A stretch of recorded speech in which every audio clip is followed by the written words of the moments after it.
Good morning. എന്തൊരു തണുപ്പല്ലേ! മഴയൊന്നും കാണാൻ കൂടിയില്ല. പക്ഷെ തണുപ്പ് ഒരു രക്ഷയില്ല.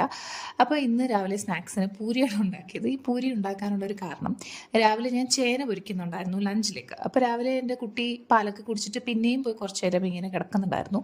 എന്നിട്ട് എണ്ണ ചൂടാവുന്ന മണം അടിച്ചിട്ടാണ് ആൾ കിച്ചണിൽ വരുന്നത്. എപ്പോഴും ഞാൻ എണ്ണപ്പാത്രം ചൂടാക്കുമ്പോൾ ആൾക്ക് വന്ന് ചോദിക്കുന്ന ഒരേ ചോദ്യം, പൂരിയാണോ അമ്മ എന്ന്. അതിപ്പോൾ ഞാൻ പപ്പടം കാച്ചിയാലും വട ഉണ്ടാക്കിയാലും എണ്ണപ്പാത്രം കണ്ടു കഴിഞ്ഞാലോ അല്ലെങ്കിൽ എണ്ണ ചൂടാവുന്ന മണം അടിച്ച് കഴിഞ്ഞാലോ ആൾക്ക് പൂരി വേണം. അപ്പോൾ അതുകൊണ്ട് തന്നെ പൂരിയാക്കി കൊടുത്തു. പാവം ചോദിച്ചതല്ലേ.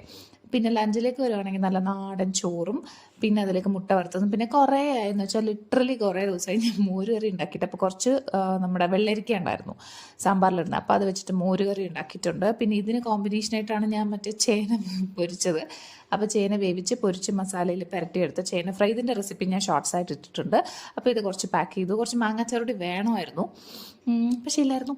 പിന്നെ ഞാൻ ഒരു ചോക്ലേറ്റ് ട്രഫിൾ കേക്ക് ഉണ്ടാക്കിയിട്ടുണ്ടായിരുന്നു വീക്കെൻഡ് ആയപ്പം. അതിൻ്റെ ടെക്സ്ചറും പിന്നെ ലുക്കും ഒന്നും അത്ര ഗംഭീരമായിട്ടില്ലെങ്കിലും ഞാൻ ആദ്യമായിട്ടാണ് ട്രഫിൾ കേക്ക് ഉണ്ടാക്കുന്നത്. അപ്പോൾ അതിൻ്റെ ടേസ്റ്റൊക്കെ അടിപൊളിയായിരുന്നു കേട്ടോ. ടേസ്റ്റ് രക്ഷയില്ലായിരുന്നു. അതൊക്കെ മതിയല്ലോ നമുക്ക്. അപ്പോൾ ഇതൊക്കെ സെറ്റാക്കി. അപ്പോൾ ഓക്കെ, ബൈ.